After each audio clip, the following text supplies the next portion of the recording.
from 30,000 yuan to a new life.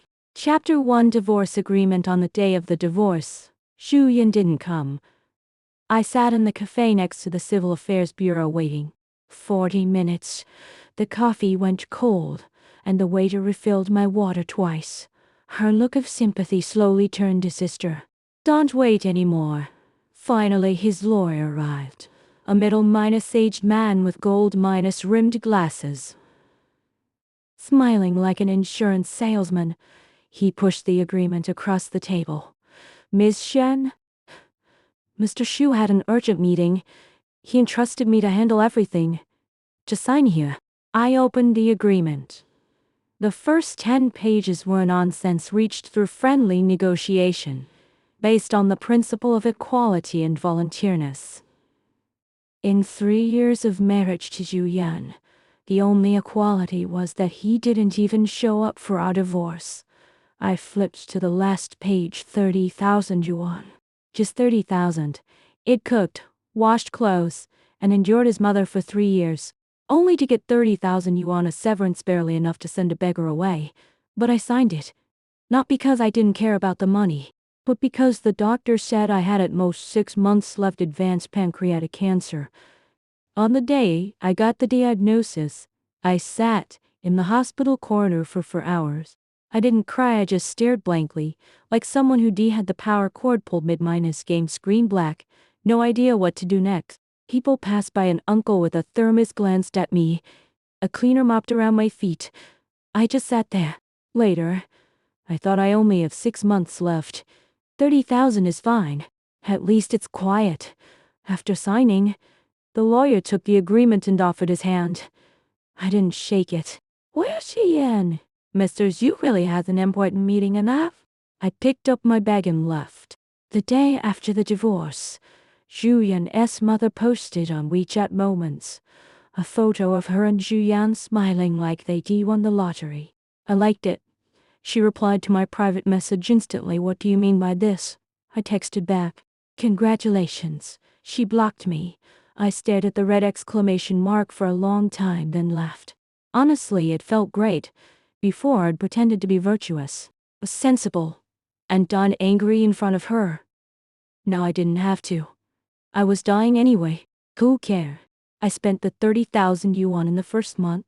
I bought a projector, which Xu Yan had called a waste of money. The day I got it, I projected it on the ceiling and watched 3 variety shows lying down, pure joy. I ate at a Japanese restaurant with an average cost of 800 yuan per person. Xu Yan had always thought it was too expensive, saying next time every time we passed. I went alone, eating thick sashimi and fresh sea urchin until I was full, then packed an eel rice to go. I went to Dali, sitting by Lake all day, staring into space. A little girl next to me was painting. She painted me, sitting on a rock with Ray behind me and clouds above. Sister, you look so lonely, she said, handing me the painting. It was beautiful. I thanked her, and she gave it to me.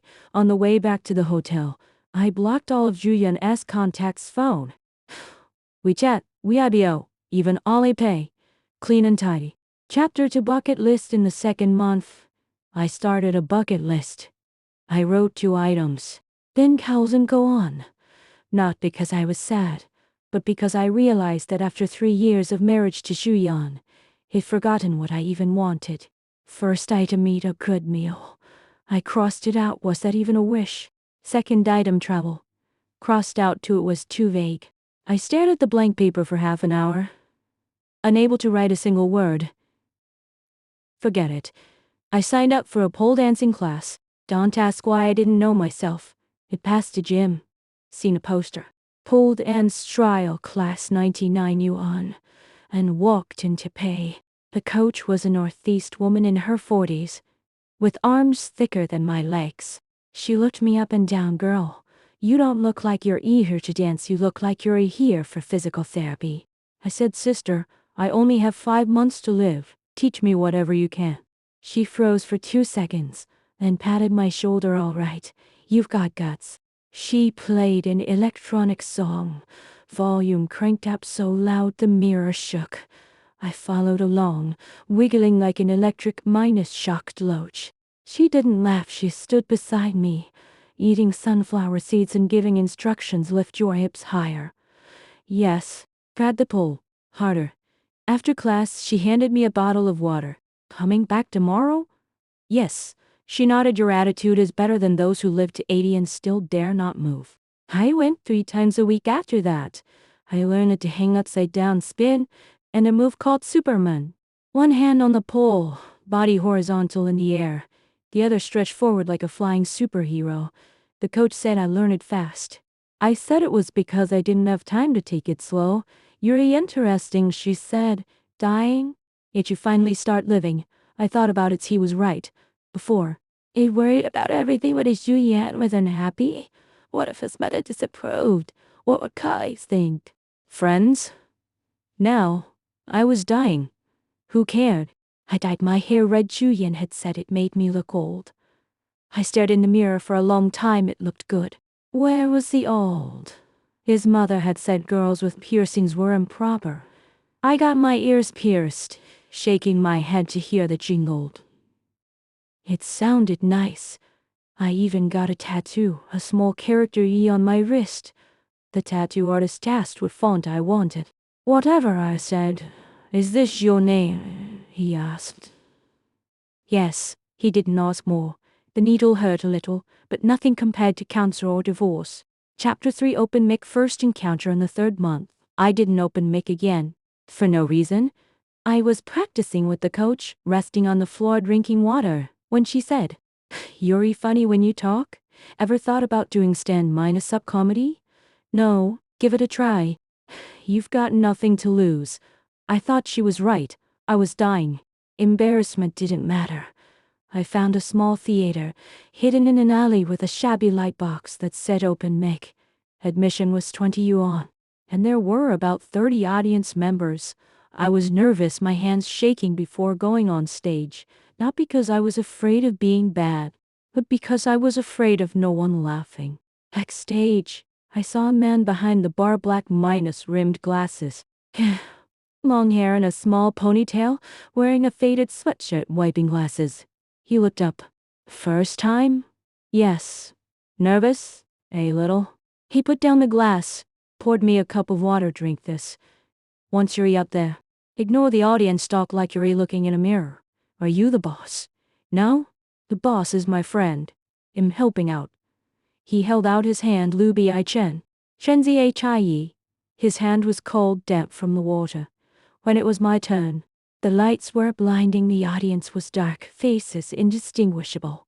I picked up the microphone. Hello everyone. I'm Shen Chie, 20-8 years old. Occupation ex-wife.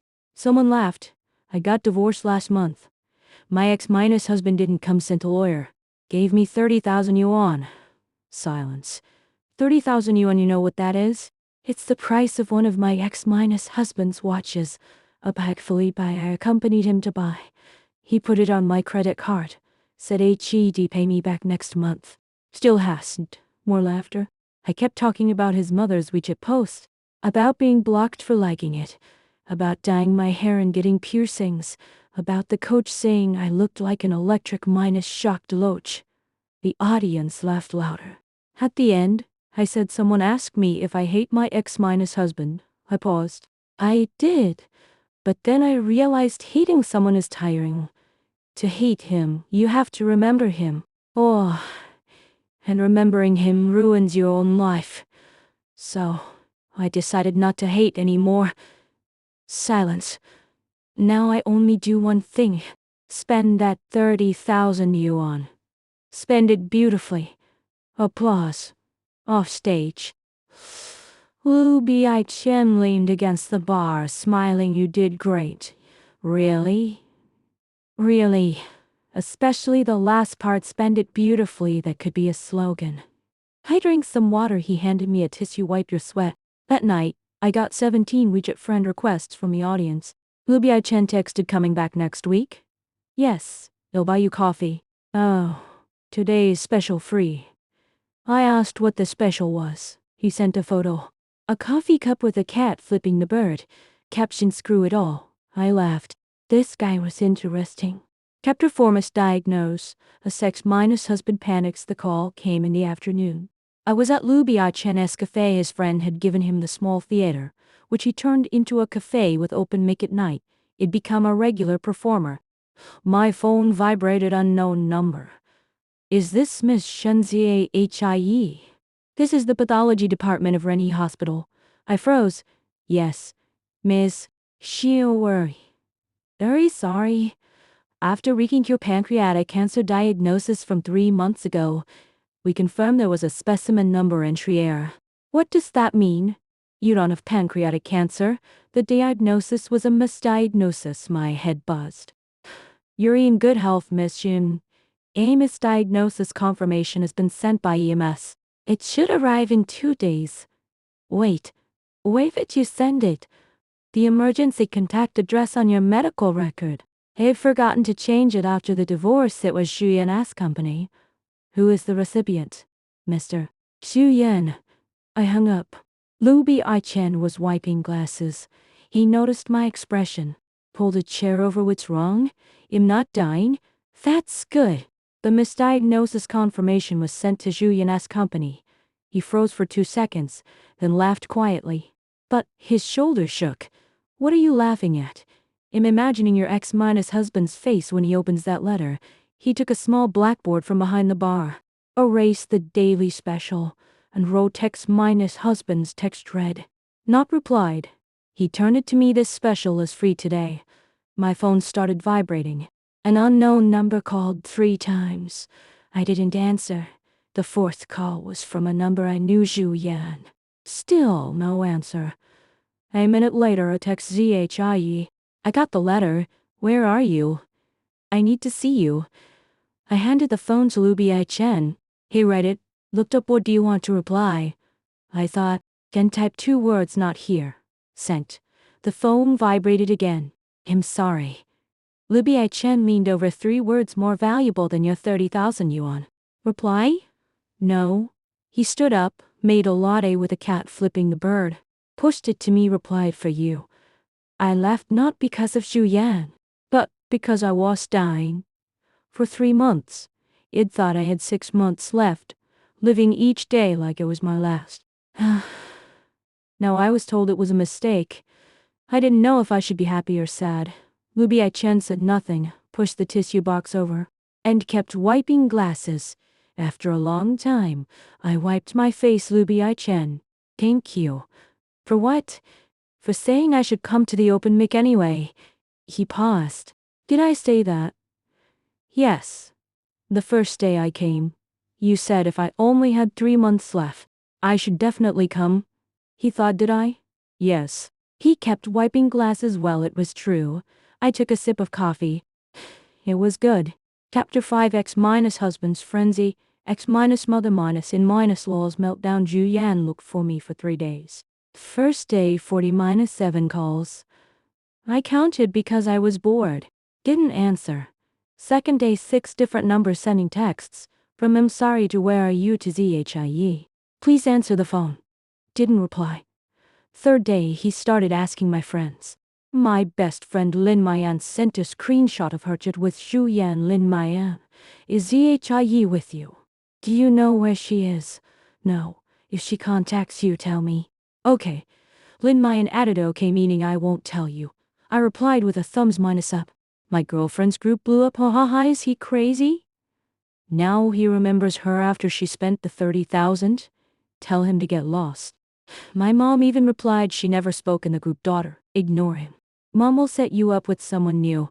I posted the screenshot on Moments with the caption today's happiness. 30-7 likes. 1 comment. Sisters Zhie.